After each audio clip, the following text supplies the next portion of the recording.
అందరికీ నమస్కారం. Welcome to Bharati TV. ఈరోజు నేను ఇప్పుడు హైదరాబాద్లోని ఒక ప్రైవేట్ హాస్పిటల్లో ఉన్నా. నేను శేఖర్ భాష మీద నిన్న విచక్షణ రహితంగా దాడి జరిగింది. కాలర్ బోన్కి సంబంధించి ఫ్రాక్చర్ అయింది. ఆయన హైదరాబాద్లోని ఒక ప్రైవేట్ ఆసుపత్రిలో చికిత్స పొందుతున్నారు. చాలా కష్టం మీద ఇక్కడికి వచ్చాను నేను. ఎలా ఉంది ఏంటనేది కూడా బయట తెలియని పరిస్థితి. బట్ ఇక్కడున్న పరిస్థితిని తెలియజేయడానికి నేను ఇప్పుడు శేఖర్ భాషతో ఉన్నాను. శేఖర్ భాష ఉన్న రూమ్లో ఉన్నాను. శేఖర్ భాషను పలకరిద్దాం. హలో శేఖర్. Hi hi. ఎలా ఉంది శేఖర్ ఇప్పుడు? పర్లేదు. శేఖర్, నిజంగా అంటే ఒక ఉద్యమం అంటూ వచ్చిన పరిస్థితి అప్పుడు తెలియదా? అప్పుడు అనుకున్నావా ఇలాంటిది కూడా ఫేస్ చేయాల్సి వస్తుంది అని చెప్పి అనుకున్న పరిస్థితి ఉందా? నేను ఉద్యమం లేకపోతే ఉద్యోగం ఏమనుకోలేదు. ఏదో ఒక సహాయం చేస్తాను. ఎవరైనా నాలా బాధితులు ఉంటే వాళ్ళకి ఏదో చిన్న చిన్న సహాయాలు చేసుకుంటూ ఉన్న టైంలో ఇలాగే రాజస్థాన్ కేసులో కూడా ఇది ఇక్కడ తేడా ఉందని చెప్పి నేను ఇట్లా స్టార్ట్ చేసినప్పుడు అక్కడ వైరల్ అయ్యి ఇంకా అది మీడియా ఉద్యమంగా మారింది. మీడియా చాలా మంది రోజు పిలుస్తూనే ఉన్నారు. నేను 4-5 సార్లు వెళ్తాను. తర్వాత కొత్తగా చెప్పేది ఏం లేకపోతే నేను ఆగిపోతున్నాను. కానీ ఈ కేసులో తొవ్వే కొద్ది నిజాలు బయటపడుతూనే ఉన్నాయి. కొత్తగా ఏవో ట్విస్టులు వస్తూనే ఉన్నాయి. అలా ఫైనల్గా ఇప్పటిదాకా రాజతరుణ్ లావణ్య అనుకున్నది ఇప్పుడు కథ మారి లావణ్య చిన్న అంటే 20 ఏళ్ల వయసున్న ఆడపిల్లలకు కూడా బలవంతంగా డ్రగ్స్ ఎలా అలవాటు చేసి వాళ్ళని బ్లాక్మెయిల్ చేసి వాళ్ళ జీవితాలు ఎలా నాశనం చేసింది అనే విషయం ససాక్ష్యాలతో మనకి ఆ అమ్మాయి విక్టిమే వచ్చి మనకి చెప్పడం చాలా, అది విన్న తర్వాత ఇంకా ఐ థింక్ ఇది మీడియా ముందుకు వెళ్ళాలి ఖచ్చితంగా. నేను కాదు వాళ్ళని చూపించాలి అనుకున్నప్పుడు వాళ్ళు జనరల్గా రావడానికి భయపడ్డారు. అందరూ అలా ఉంటారు కదా, బయటకు వెళ్ళి రచ్చ చేసి అరిచేవాళ్ళు ఉంటారు. సో ఆ అమ్మాయి రాకుండా నేను కొంచెం ధైర్యం చెప్పి తీసుకొచ్చాను. కానీ అప్పటికే అమ్మాయి మొహం కనపడకుండా ఇవ్వడానికి వచ్చింది ముందుకి. ఓకే, అంటే నిన్న ఎగ్జాక్ట్ గా ఏం జరిగింది, నిన్న దాడి ఎలా జరిగింది అనేది కూడా అదే ఎప్పుడైతే ఆ అమ్మాయి క్లారిటీ లేని విషయం ఆ అమ్మాయిని ఎప్పుడైతే బయటకు తీసుకొచ్చానో ఇక్కడ కూడా మీకు చూస్తే శేఖర్ చూడండి, ఇక్కడ కూడా తగిలింది. ఒకసారి చూపించండి కెమెరామెన్. ఇక్కడ కూడా దాడి చేసిన పరిస్థితి చేతి మీద. అంటే ఏంటి వాళ్ళు వచ్చింది గూండాలతో వచ్చారు అని చెప్పిన పరిస్థితి. ఎగ్జాక్ట్ గా నిన్న ఏం జరిగింది సంఘటన అంటే ఏం చెప్తావు శేఖర్? సార్, ఇది ఎప్పుడైతే నేను ఈ విషయం బయటకు తీసుకొచ్చానో అప్పటి నుంచి లిటరల్లీ బూతులు మాట్లాడడము, చెప్పులు విసిరేయడము ఇలా అనమాట. అంటే నిజం చూపించకూడదు, దాని గురించి మాట్లాడకూడదు. చూపిస్తే దానికి ఏదైనా సందేశం ఉంటే చెప్పుకోవాలి, లేకపోతే లేదు. బట్ ఇలా కావాలని డైవర్ట్ చేసి వీడు రాకుండా చేయాలి. వీడిని బూతులు తిడితే రాడు, లేకపోతే వీడు బూతులు తిడితే మధ్యలో లేచి వెళ్ళిపోతాడు. ఇదే మనకు కావాల్సింది. వెంటనే అక్కడ ఫోన్ చేయండి, వీడు ఎక్కడుంటే అక్కడికి ఫోన్ చేయండి, బూతులు తిట్టండి. ఇదే పని అనమాట. సో అలా ఫస్ట్ ఒక ఛానల్కి వెళ్ళాను. ఆ ఛానల్లో ఆయన దిలీప్ శంకర్ గారితో బూతులు తిట్టించారు. తర్వాత అక్కడి నుంచి నేను లేచి వచ్చేసిన తర్వాత మళ్ళీ వేరే ఛానల్లో పిలిచారు. సో యాక్చువల్లీ నేను నిజంగా వెళ్ళాలనుకోలే. అయిపోయిన తర్వాత నాకు కొంచెం చిరాగ్గా ఉండింది. ఆవిడ చాలా ఎంత లేట్ నైట్ అయినా పర్లేదండి రండి అని రిక్వెస్ట్ చేస్తే ఆల్మోస్ట్ 11 o'clock టైం. 11 o'clock అదే అంటున్నాను. జనరల్ గా అడగరు అట్లా. బట్ ఆవిడ మీకు వెయిట్ చేస్తాను సార్ మీరు వచ్చారండి అంటే, నేను ఇంకా పాపం లేడీ అంత వాళ్ళే వెయిట్ చేస్తుంటే బాగుండదు కదా అని నేను నా ఫ్యామిలీ టైం కూడా పక్కన పెట్టి అక్కడికి వెళ్ళి ఇంటర్వ్యూ ఇవ్వడం జరిగింది. సో వెళ్ళినప్పుడు ఇంటర్వ్యూ ఇస్తున్నా, అది లైవ్ కదా, అక్కడ లైవ్ వెళ్తుంది. ఈవిడ ఫ్యాక్ట్స్ ఒక్కొక్కటి ఏమేమి బయట పెడతానో భయం నాకు తెలిసి, నెక్స్ట్ ఏం పెడతాడో అనే ఆ భయానికి వాళ్ళకి విపరీతంగా ఫోన్లు కొడుతుంది. ఇంకా ఫోన్లు కొడితే వాళ్ళు ఎత్తితే ఇంకా ఫోన్లో బూతులు తిడుతుంది. ఇంక ఇదే పని. సో నేను ఇలాంటి చిల్లర డ్రామాలకి నేను ఉండనండి, నేను వెళ్ళిపోతాను. లేదని నేను తీసుకొని మీరు ఆవిడ కావాలంటే తర్వాత మాట్లాడిస్తాను, బట్ చెప్పండి అని చెప్పి కూర్చోబెడితే ఇంకా ఆవిడ ఏకంగా వచ్చేసింది. స్టూడియోకి వచ్చేసింది. అరౌండ్ ఏ టైం ఉంటుంది ఏంటంటే 11:30 అలా ఆ టైం. ఓకే, అప్పుడు మీరు లోపలే ఉన్నారు. 11:30 11 మధ్యలో వచ్చేసి పెద్దగా అరుచుకుంటూ బూతులు తిట్టుకుంటూ. అంటే మీరు జరుగుతున్న షూటింగ్ ఎక్కడైతే మీ ఇంటర్వ్యూ జరుగుతుందో చోటుకొచ్చిందా, లేకపోతే బయట వెయిట్ చేస్తున్నా? ఇంటర్వ్యూ జరుగుతుంది. ఇప్పుడు ఈ లోపల ఇంటర్వ్యూ జరుగుతుంది, బయట దెబ్బ కొడుతుంది, అరుస్తుంది. బయట డోర్స్ కానీ కొట్టడం ఏ రేంజ్ లో అరుస్తుందంటే సౌండ్ ప్రూఫ్ రూమ్ లో కూడా ఆ బూతులు వినబడుతున్నాయి. మీరు ఆ లైవ్ చూస్తే దాంట్లో వినొచ్చు. ఓకే, పరమ పచ్చి బూతులు అనమాట. అప్పుడు మీరు బేసికలీ రాజ్ తరుణ్ ఎలా తిట్టేది చూసాం, మీరు చాలా ఆడియో బయటకు వచ్చిన. సో అదే అంటే అది న్యాచురల్ క్యారెక్టర్ మనకు అర్థమవుతుంది బేసికలీ. సో అలా అది తిట్టడం అంతా చేస్తుంటే వీళ్ళందరూ భయపడ్డారు ఫస్ట్, స్టాఫ్ అంతా. మీరు బయటకు వెళ్ళకండి అని చెప్పి కాసేపు అట్టే పెడితే అరిచి కాసేపు అయిన తర్వాత వెళ్ళిపోయింది. వెళ్ళిపోయింది. ఇంకా నేను వెళ్తాను అంటే సరే బయలుదేరి మెట్లు దిగుతున్నాను. అక్కడ కాపు కాస్తున్నారు అనమాట. మెట్ల దగ్గర ఉన్నారు. మెట్ల దగ్గర ఎంతమంది ఉన్నారు వాళ్ళు? ఏంటి, ఎవరెవరు ఉన్నారు? మీరు వాళ్ళని ఎప్పుడైనా మీరు చూసారా, గమనించారా? అంటే లావణ్యతో అంతకు ముందు కూడా మీరు 2-3 సార్లు మీ దగ్గరికి వచ్చిన పరిస్థితి లేదు. నేను వాళ్ళని ఎప్పుడు చూడలేదు. అంటే ఒకసారి ఈవిడ ఉంది అక్కడ కొంచెం దూరంలో, వెనకాల వాళ్ళు ఉన్నారు. సో ఈవిడ ఏం చేసింది, చెప్పేసిరేసింది ఏంటంటే ఏదో రకంగా రెచ్చగొట్టి గొడవ పెట్టేసి నన్ను కొట్టించాలన్నమాట. ఓకే. సో నాకు అవేం తెలియదు కదా, నేను జస్ట్ మామూలుగా వెళ్తున్నాను, వెళ్ళిపోతున్నారు. చెప్పులతో కొట్టి నేను కిందకి దిగాలని తోసేసాను. తోసేస్తే కింద పడింది. ఇంకా ఆవేశంలో ఏం జరుగుతుందో తెలియట్లేదు, పట్టుమని తోసాను. చెప్పు మొహం పడేటప్పటికి అవును అన్న అమ్మని తిడుతుంది, భార్యని తిడుతుంది. సో తోసేసాను. ఇంకా వాళ్ళు వెంటనే వాళ్ళు వచ్చేసారు అనమాట. అదే దానికోసం వెయిట్ చేస్తాను అనమాట. ఎప్పుడైతే అమ్మాయిని జస్ట్ పుష్ చేశారో అప్పుడు వాళ్ళు వచ్చారు. వాళ్ళు వచ్చేసి ఎంతమంది ఉన్నారు? వాళ్ళు 3 అనుకుంటాను. ఓకే. సో పట్టుకొని నేను వాళ్ళని కూడా తోసాను, కొట్టడానికి ట్రై చేశాను. బట్ 3 ఉండేసరికి నా వల్ల కాలేదు. సో నాకు ఒకటి మోచి వచ్చి గట్టిగా ఇక్కడికి కొట్టుకుంది, కాలర్ కింద పడేసారు. కింద పడినప్పుడు ఇట్లా ఇది ఈ చెయ్యి కూడా ఇట్లా గీసుకుంది, ఇక్కడ కొంచెం ఇక్కడ గీసుకుంది. సో అయింది. ఇంకా తర్వాత నేను వాళ్ళందరూ వచ్చారు, ఈ ఛానల్ వాళ్ళందరూ వచ్చి వాళ్ళని తీశారు. ఓకే. తర్వాత నేను అక్కడి నుంచి బయలుదేరి వెళ్ళిపోయారు, కార్ వేసుకుని వచ్చేసాను. కానీ ఆవిడ పొద్దున్నే వచ్చేసి నన్ను ప్రైవేట్ పార్ట్స్ మీద కొట్టారు అని చెప్పి జూబ్లీ పోలీస్ స్టేషన్ లో కేసు పెట్టిన పరిస్థితి. అంటే మీరు ఎక్స్పెక్ట్ చేశారా కేసు పెడతది, లేకపోతే ఇట్లా అని మీరు ఎక్స్పెక్ట్ చేశారా? లేకపోతే పెట్టిన తర్వాత మీరు కేసు పెట్టారు, మీరు కూడా ఫెయిల్ చేశారు. పెద్ద వింత ఏం లేదు. నేను రాజ్ గారి మీదే అన్ని రోజులు రాజధాని మీద పెట్టింది, నా మీద పెట్టకూడదు అంటారా? ఇప్పుడు ఇదే ఇంతకన్నా దారుణంగా మస్తాన్ సాయి నన్ను కొట్టాడు అని చెప్పి అతని మీద రేపు, అటెంప్ట్ మర్డర్ ఇవన్నీ కూడా ఫైల్ చేసి ఇవాళ వచ్చి తప్పుడు కేసులు చెప్తున్నారు కదా. సో బేసికలీ కేసులు పెట్టడమే ఆవిడ. ఇది బేసికలీ ఆడవాళ్ళు పెడితే టక్మని తీసుకుంటారు. ఇదే ఇప్పుడు నన్ను ఇంత దారుణంగా 3 రౌడీలు తీసుకొచ్చి కొట్టించారు ఈవిడ అని చెప్పి పెట్టి నేను కేసు పెడితే ఏమైంది? పెట్టారు కదా మీరు కూడా పెట్టారు. నేను కంప్లైంట్ ఇచ్చాను, అది ఎఫ్ఐఆర్ అయిందో కూడా తెలియదు. ఏమో ఇది ఎఫ్ఐఆర్ అయిందని కూడా చెప్తున్నాను నాకు. సో బేసికలీ మగాడి దరిద్రం అలా ఉందన్నమాట. అంటే నేను ఒక ఆడకూతురు, చెల్లెలు అన్యాయం అవుతుంది, 21 ఏళ్ల పిల్ల, ఇంత అన్యాయం జరిగిందని చెప్పి ఆ అమ్మాయి పక్షాన్ని నిలబడితే, ఆ అమ్మాయి పక్షాన్ని నిలబడడానికి ఒక మగాడు కదా. ఆ మగాడిని మీరు రక్షించుకుంటే ఆడొక చెల్లెల్ని రక్షిస్తారు కదా. ఒక మగాడు అంటే ఒక్క మగాడిగానే చూడకండి, మగాడు వేరు, ఆడవాళ్ళు వేరు కాదు. ఈ మగాడిని రక్షించుకుంటే నమ్ముకున్న వాళ్ళు, వాళ్ళ చెల్లెలో భార్యో లేకపోతే చెల్లెలుగా భావించిన వాళ్ళు ఎవరన్నా సరే వాళ్ళు రక్షింపబడతారు, వాళ్ళకి సపోర్ట్ దొరుకుతుంది. మగాడిని చంపేస్తే వాళ్ళకి కూడా సపోర్ట్ దొరకదు. సో ఈ చట్టాలతోటి మగాడిని ఇలా దారుణంగా చేస్తున్నారు. దీనికోసం మనం పోరాటం మొదలెట్టాం. అది తిరిగి యాక్చువల్గా డ్రగ్స్ మీద డ్రగ్స్ పోరాటమే మారింది. అంటే ప్రీతి ఉదయ్ ఎవరైతే ఉన్నారో ఈ కేసుకు సంబంధించి వాళ్ళు అలవాటు చేసిందని చెప్పిన పరిస్థితి, అక్కడి నుంచి లావణ్య, దాంతోపాటు దిలీప్ శంకర్ ఎవరైతే ఉన్నారో వాళ్ళు ఎవరైతే అగ్రెసివ్ గా ముందుకు వస్తున్న పరిస్థితి, అంటే వాళ్ళు చేసిన తప్పులు ఏదైతే ఉన్నాయో బయటకు వస్తాయి అని చెప్పే దాని మీదే అవుతుందా, లేకపోతే ఇంకెవరైనా బాధితులు వచ్చే అవకాశం ఉందా? శేఖర్ అంటే ఏం చెప్తారు మీరు? ఇంకా బాధితులు ఉన్నారు. మీరు ఆ కాల్ రికార్డింగ్ వింటే ప్రీతి, చెర్రీ, దివ్య, ఇంకా చాలా పేర్లు వినబడుతున్నాయి. ఆడవాళ్ళే కదా, మగవాళ్ళు కూడా చాలా మంది. ఓకే. సో వీళ్ళల్లో చాలా మంది బయటికి రావాలనుకోవట్లా. కానీ ఈవిడేంటంటే ఒకసారి నేను బయటకు వచ్చి ఆధారాలు బయట పెడుతున్న నేపథ్యంలో ఇంకా ఎవరు వస్తారో అని చెప్పి ఈవిడ చేసిన పాపాలు ఎక్కడెక్కడ ఉన్నాయో వాళ్ళందరికీ ఫోన్లు చేసి నా గురించి ఏమన్నా చెప్పానుకో, వాడు ప్రతి ఒక్కళ్ళ గుట్టు ఏదో పెట్టుకుంటుంది. ఇప్పుడు ఈ అబ్బాయి ఉన్నాడు ఉదయ్ ఫోన్ తీసుకుంది గత సంవత్సరం. ఆ అబ్బాయి పర్సనల్ ప్రైవేట్ వీడియోస్ అవన్నీ కూడా పెట్టుకొని బ్లాక్మెయిల్ చేస్తున్నది. ఇప్పటికీ కూడా ఆ ఫోన్ ఆవిడ దగ్గరే ఉంది, ఒప్పుకుంది కూడా ఉంది. ఎందుకు తీసుకున్నావు అంటే 50,000 ఇవ్వాలి, నేను అందుకని తీసుకున్నానని చెప్తుంది. 50,000 తీసుకుంటే ఫోన్ పెట్టుకోవాలి, డేటా ఎట్లా వస్తుంది నీకు, పర్సనల్ డేటాని ఎలా ముట్టుకుంటావు? అవును. సో ఇది పరిస్థితి. ఓకే. ఇక ఇలా వస్తారు, చాలా మంది వస్తారు. ఓకే. కరెక్టే శేఖర్. ప్రీతి ఉదయ్ కేసు అవ్వచ్చు, లేకపోతే ఒకటి తర్వాత ఒకటి మిగతా బయటకు వచ్చిన పరిస్థితి.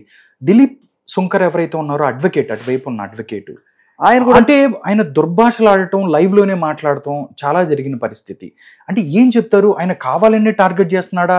రే శేఖర్ భాష అనుకుంటే జీవితంలో ఎప్పుడు నా మీద ఒక కేసు కూడా లేనటువంటి నాకు ఎప్పుడైతే ఈవిడ గురించి నేను మాట్లాడడం మొదలెడతానో 16th జూలైన నా మీద ఫస్ట్ ఎఫ్ఐఆర్ రిజిస్టర్ చేస్తారు. ఎవరన్నా అమ్మాయిని తీసుకొచ్చి మీరు కేసు పెట్టించండి, చాలా ఈజీగా పెట్టేస్తారు. సో అలా ఒక కేసు పెట్టించి తర్వాత మళ్ళీ ఈవిడ వెళ్ళి నార్సింగ్ పిఎస్ లో కంప్లైంట్లు ఇవ్వడం, తర్వాత ఇప్పుడు ఇక్కడ వెళ్ళి నన్ను కొట్టేసాడని చెప్పి కంప్లైంట్, ఇలా వరుసపెట్టి కేసుల మీద కేసులు పెట్టడం, ఏదో రకంగా వీడిని ఆపాలి అని చూడడం.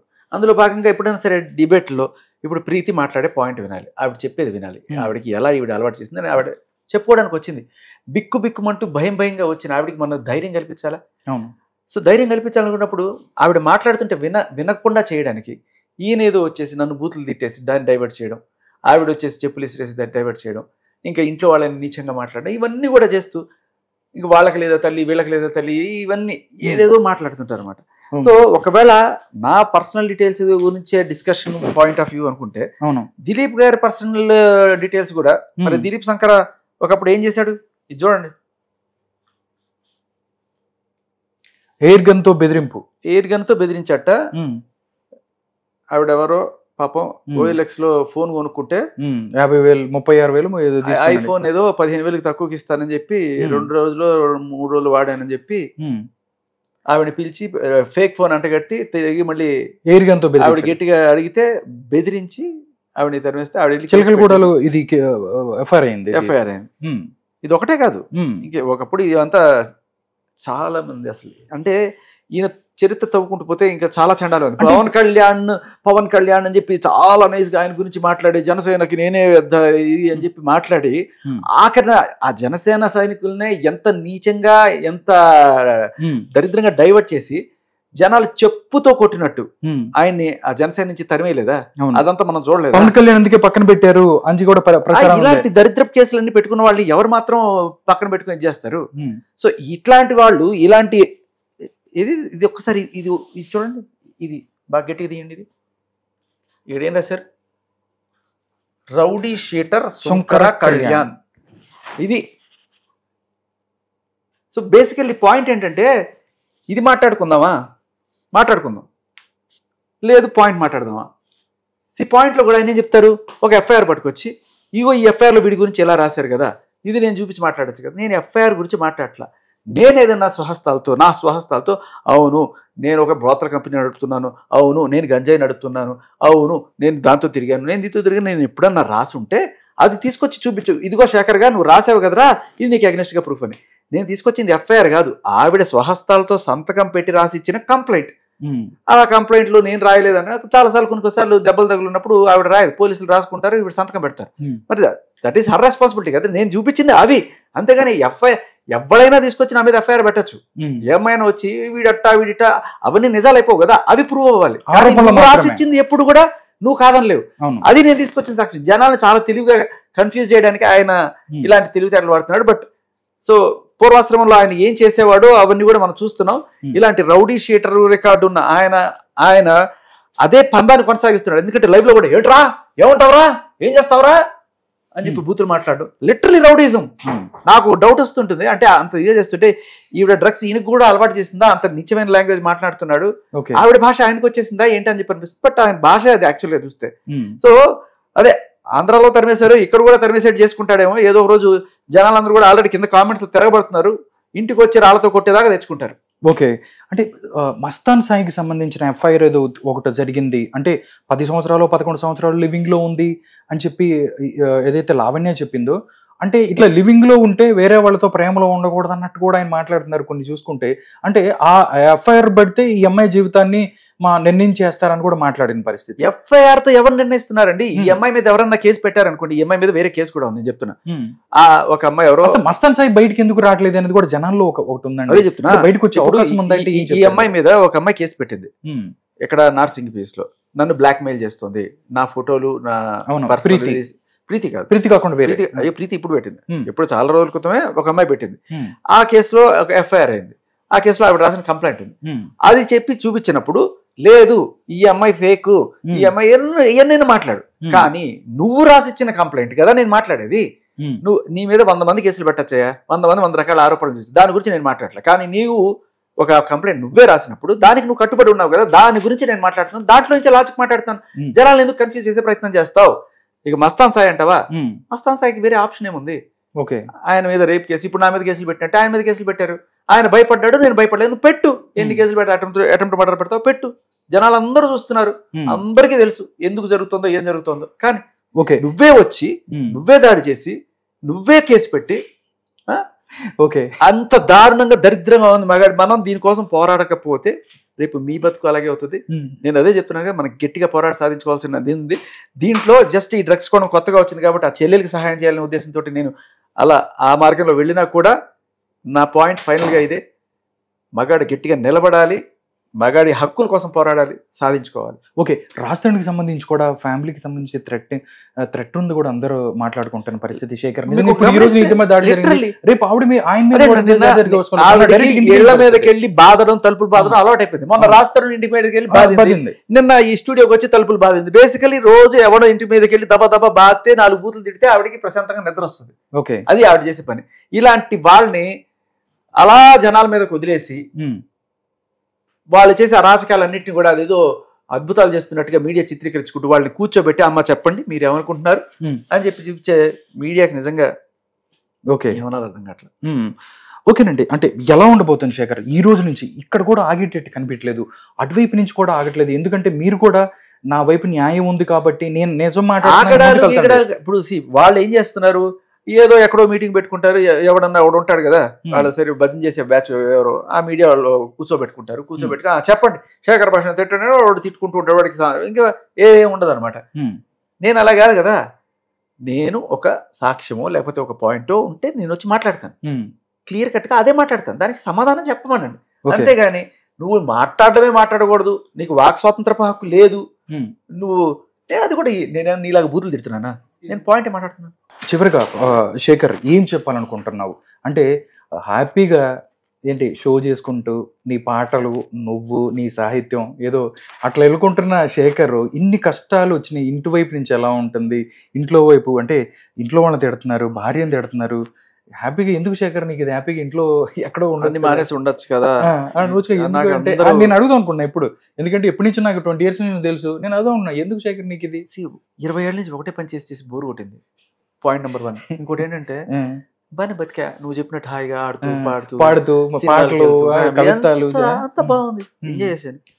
బట్ లైఫ్ లో నాకు తెలియకుండా మీ వల్లే, మీ మీడియా వాళ్ళే నన్ను పిలిచి ఇంటర్వ్యూలు చేసి నేను సరికొత్త సాక్ష్యాలన్నీ తీసుకొచ్చి నన్ను ఒక ఉద్యమకారుడిగా మీరే మార్చారు.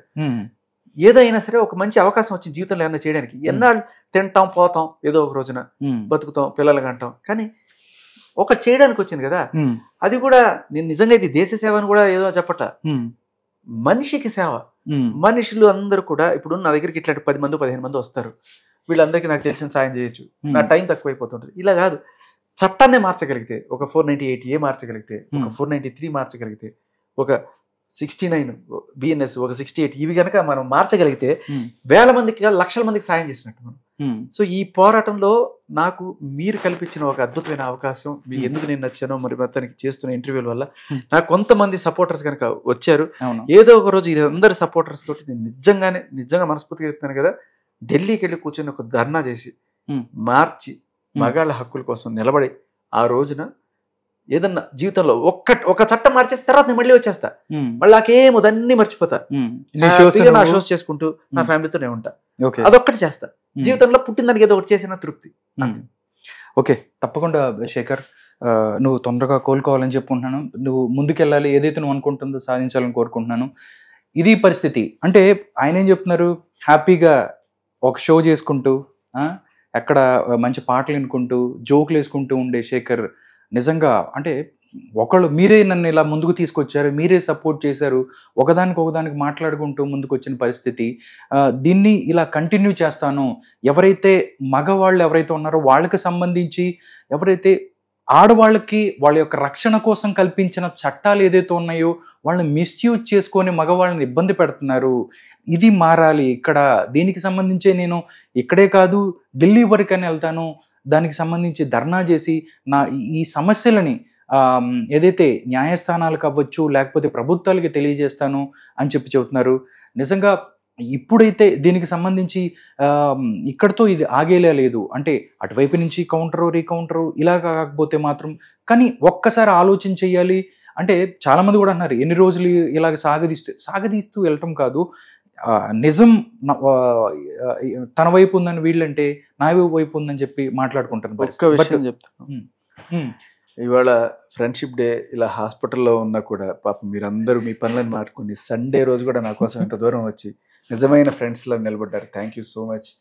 మీరేదో యాక్చువల్లీ మీడియా కాదు, అందరూ కూడా నాకు చిన్నప్పుడు ఈ 18 ఏళ్ల ప్రయాణంలో ఎంతో మంది ఫ్రెండ్స్ ఉన్నారు. సో ఇవాళ అన్ని పనులు మానుకుంది సండే. మీకేం పని ఇలా వచ్చి మాట్లాడి మీకేం పని నిజంగా చెప్పండి. నేను అడిగితే అలాగే ఉంటుంది, మీరు నన్ను అడుగుతారు మీకేం పని అని, అంతే అలాగే జరుగుతుంది. Okay, happy friendship day. Okay, thank you Shekhar.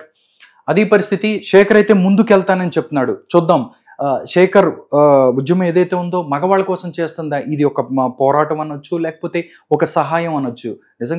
నిజంగా ముందుకెళ్ళాలి, మగవాళ్ళకి మంచి జరగాలి.